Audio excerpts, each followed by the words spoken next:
quantidade grande de água, principalmente no subsolo, esse cupim se estabelece. Quando ele entra com agressividade, ele é intrusivo.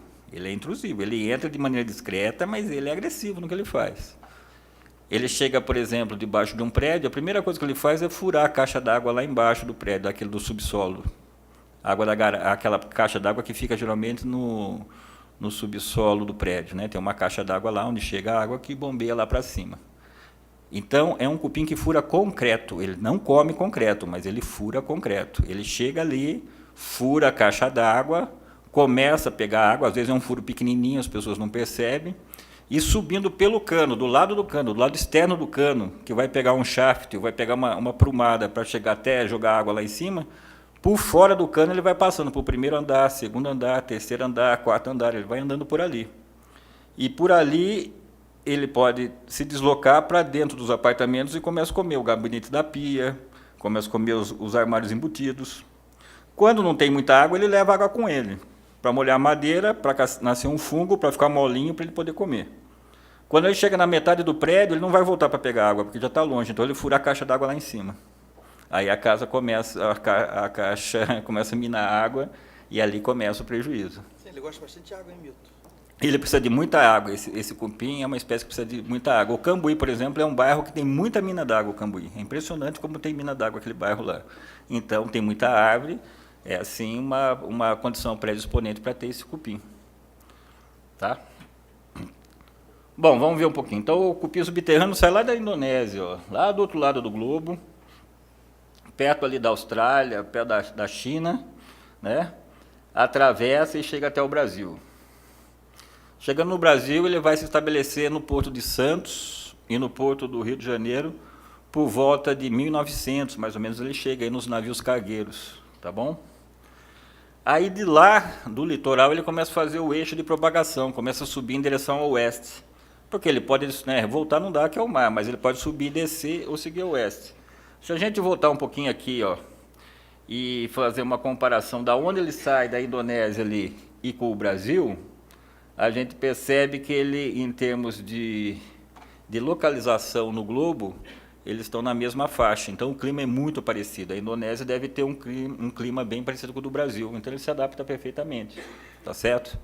Só que aqui, praticamente, ele navega no universo urbano, e o universo urbano é extremamente bom para ele, né?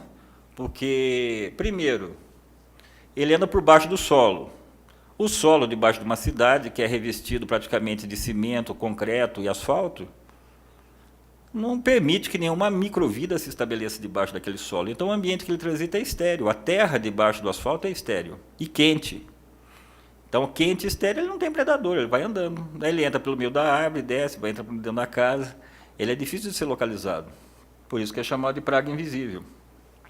Então, ele chega na região de Campinas, e a região de Campinas tem todos esses municípios do município de Campinas em volta, esses municípios que também têm o mesmo problema. Campinas tem uma infestação assim realmente alta, tá certo? Então é aqui que a gente se encontra. Eu como um pesquisador, eu gosto de pesquisa de campo, tá? Eu sou entomologista de pragas urbanas. Eu tenho uma pós-graduação junto com o Instituto Biológico, com o IPT da USP e com o Centro de Estudos Sociais da Unesp. Isso me deu assim, um conhecimento muito grande disso, que eu sei que as pessoas não têm. Eu tenho, porque eu adquiri. Como eu sou um profissional do campo, eu gosto de pesquisa de campo, para mim não é difícil perceber isso. Mas, assim, para a maioria das pessoas é uma coisa muito distante, as pessoas não sabem disso aí. Só que, pelo que a gente percebe, a coisa está meio galopante. Aqui na USP tiveram 2 pesquisadores. Foi o Sidney Milano, que ele é um biólogo, doutor na USP, e o Luiz Roberto Fontes. Outro dia eu encontrei ele lá no Facebook, ele está legal. Ele é um biólogo, um zoólogo que fez medicina e é apaixonado por cupim. Em 2002, no ano de 2002, eles escrevem um livro em conjunto chamado Cupim em Cidade. Aí ele cita essa parte aqui que é interessante, ó. Na atualidade, em alguns bairros de algumas cidades do Sudeste, como São Paulo e Rio de Janeiro, a pressão de infestação por cupins é tão alta que o risco de infestação, ao nosso ver, saiu da esfera de responsabilidade individual de cada proprietário de imóvel. Hoje as pessoas ficam tendo problema de cupim na casa delas, cada um na sua, não há muita comunicação, principalmente, às vezes, entre vizinhos. A gente sabe que o ambiente de uma cidade grande é assim. As empresas que fazem controle de pragas, principalmente as que são mais capacitadas, não têm interesse nenhum em resolver o problema da rua, porque o problema é quem paga. Quem paga faz o serviço e vai embora. As multinacionais que lideram o mercado do inseticida, vamos dizer, da substância cupinicida, também não têm interesse nenhum em divulgar esse tipo de problema. Por quê? Porque existe, assim, dentro de uma casa, pontos de infestação, e existe, quando os pontos de infestação começam a proliferar, começam a aumentar os pontos de infestação, a gente começa a ter, então, uma área de pressão de infestação. Existem pontos de infestação e existem áreas de pressão de infestação. Vila Nogueira, por exemplo, aqui perto do Arauto da Paz, é uma área de pressão de infestação violenta lá. Com o tempo você vai percebendo que as árvores da rua começam a desaparecer. E você vai nas casas, a maioria já recebeu tratamento. Em uma área que tenha pressão de infestação, não adianta você tratar só a sua casa. Você vai tratar a sua casa, a empresa vai cobrar, e às vezes cobra caro, a multinacional vai vender o inseticida para a empresa aplicar, ele vai te dar praticamente uma garantia de 2 anos, depois de 2 anos ocorre a reinfestação. Depois você trata de novo e dá a reinfestação. Trata de novo e vai dar a reinfestação. A empresa vai ter um cliente fixo e a multinacional vai vender o produto dela. E as pessoas vão assim sofrendo, e as árvores da rua vão desaparecendo. Quanto menos árvores, mais quente, mais cupim. O cupim está no movimento que a gente chama de proativo. Ele está indo para frente, rápido. Positivo. É proativo, positivo. Porque está ganhando força. É sistema bola de neve. Vai crescendo e ganhando volume. Cada vez mais. Ele trabalha 24 horas por dia. Não para. Não para. E a parte do patrimônio natural público está no movimento retroativo, indo para trás. Positivo, porque está caindo as árvores e não estão sendo repostas. E se for cortar a árvore e não replantar ou não souber replantar, vai piorar o quadro ainda. Então, a gente só não está tendo um problema do cupim, está tendo um movimento, eles avançando e o patrimônio diminuindo, entendeu? Então, isso é um agravante para todo o processo. Bom, para reverter esse quadro, as ações hoje necessárias precisam envolver a comunidade, aqui representada por nós, e como um todo, né? Envolver toda a comunidade e o poder público. Por isso que a gente está no legislativo, tem o executivo e tem o judiciário ainda, né? São os 3 poderes. Então, nós estamos aqui no poder público, dando continuidade no trabalho do Sidney e do Luiz Roberto de 2002, que eles escreveram há 10 anos atrás, praticamente. Então, somente com controle de médio e longo prazo, a gente vai conseguir reverter essa situação. É assim que funciona. Então, tem lá áreas de pressão de infestação, onde a gente tem um ponto de pressão de infestação, como ali, centro de convivência, só um exemplo. O centro de convivência tem muita árvore com cupim, mas aqui é mais para exemplificar. Um ponto de pressão de infestação, ponto de infestação é onde você acha o cupim, uma colônia de cupim. Ali tem uma área de Barão Geraldo que já tem, bem no centro, ali perto do supermercado Albente, já está tendo uma área de pressão de infestação. A pressão está alta porque, no sentido inverso, ela desce em direção ao Unicamp e vai comendo todas aquelas árvores do meio da avenida e vai infestando as casas, vai andando. Tem um condomínio ali perto da John Boy, passando a Anhanguera, eu contei no meio da avenida 18 árvores já secas. E o condomínio, um condomínio grande chamado Rua Renato, ele tem assim uma quantidade, tem 23 blocos lá dentro. A infestação alta lá dentro do condomínio também. Então, é tanto o patrimônio público natural sendo dilapidado, como o condomínio sendo atacado também. Isso aqui eu faço parte do Rotary, é interessante porque o prédio do Rotary é bem ali na rua, ali é Benjamin Constant, isso, perto da prefeitura. Esse prédio é interessante porque, há um tempo atrás, alguns empresários se reuniram, construíram o prédio, venderam os apartamentos e a parte da renda, eles deixaram a parte do térreo, o primeiro andar e o mezanino, que é chamado, para a instituição. Eles, né, construíram a sede assim saiu, conseguiram doar uma sede dessa maneira. Ali dentro funciona a Associação dos Rotary Clubes do Distrito 4590. Só essa área aí congrega 42 municípios com 70 e poucos clubes. Esse prédio está com bastante cupim lá dentro. Bastante cupim lá dentro. Ali realmente... E fica interessante porque, como é que acontece? O Rotary Club, por exemplo, ele tem assim uma credibilidade, é uma instituição séria. Como é que faz, então? Tira o rodapé, guarnição de porta, faço uma maquiagem e vendo, né? Porque muita gente faz isso. Se vender um prédio, um apartamento ou uma casa com esse tipo de problema e a pessoa faz uma maquiagem e vende, como tem muita gente vendendo, isso é possível de ser inserido dentro do contexto da legislação, do contexto legal, pelo Código Civil, como vício redibitório. Ou seja, a pessoa que compra, faz o diagnóstico do cupim subterrâneo, né? 6 meses depois que comprou surprise e tinha cupim subterrâneo, se ele pedir uma peritagem, uma avaliação bem feita, ele pode rever seu dinheiro de volta com juros de correção até a base do Tribunal de Pequenas Causas. É demanda ganha para quem compra, mas tem que estar bem municiado, bem orientado. Isso está acontecendo bastante.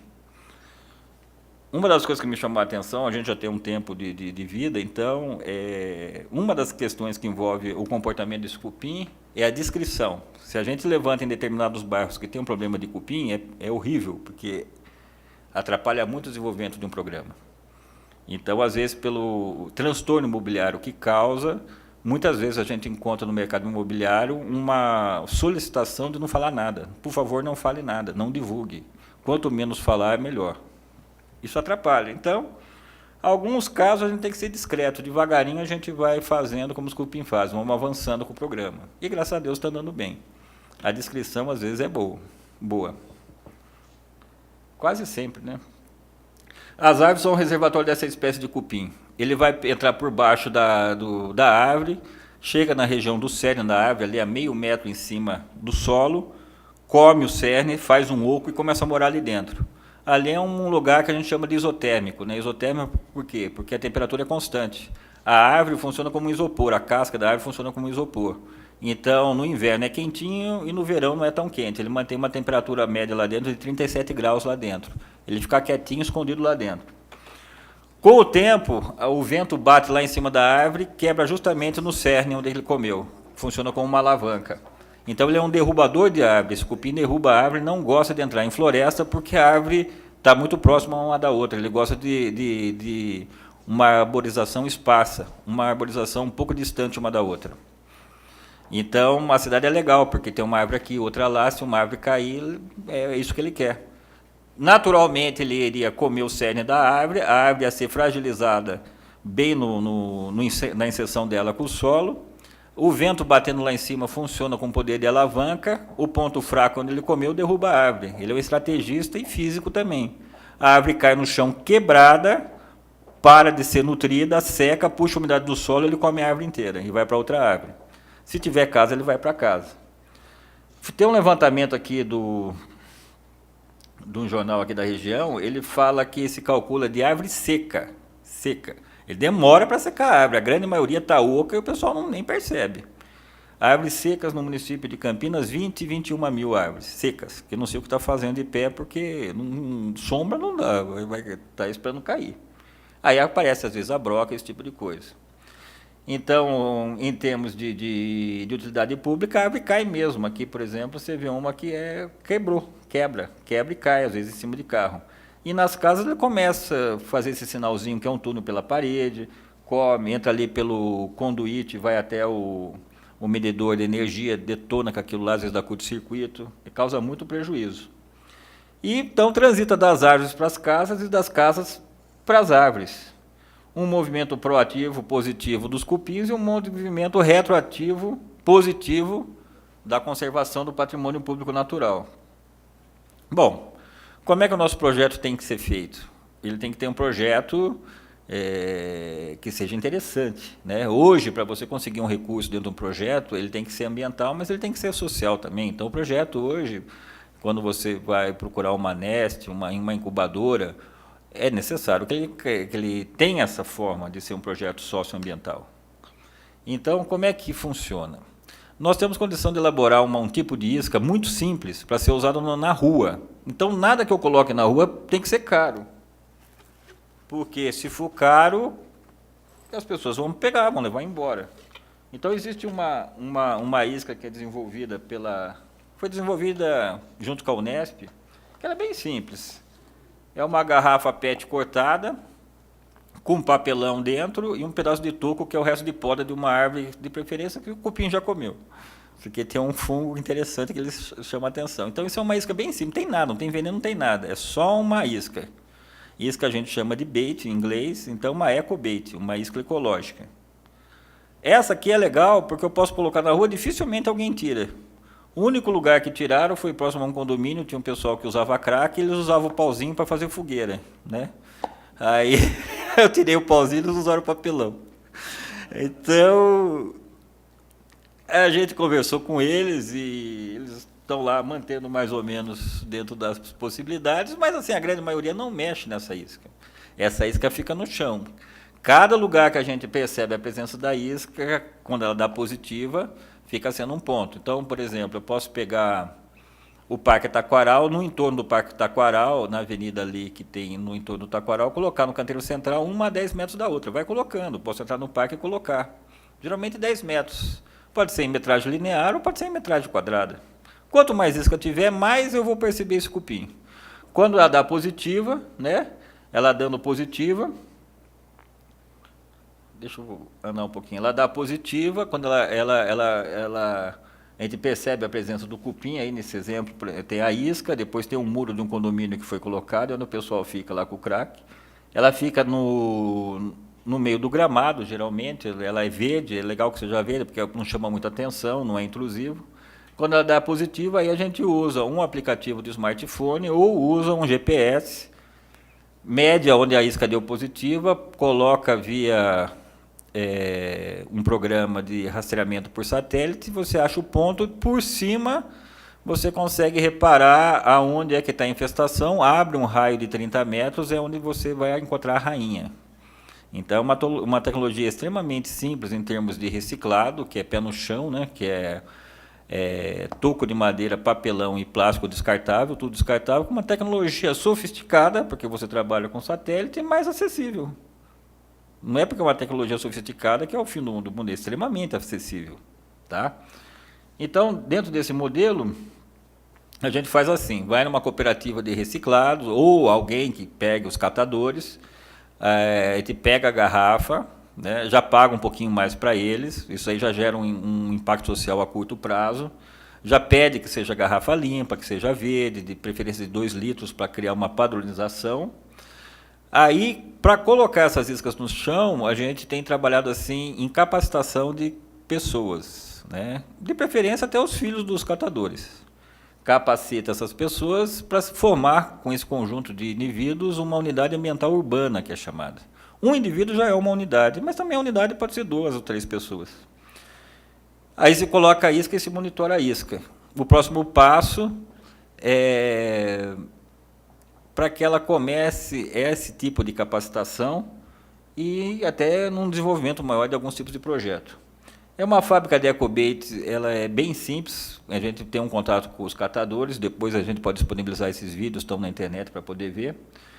A primeira máquina de cortar garrafa foi feita com uma enceradeira velha, corta pra caramba, cortou super bem, corta até hoje.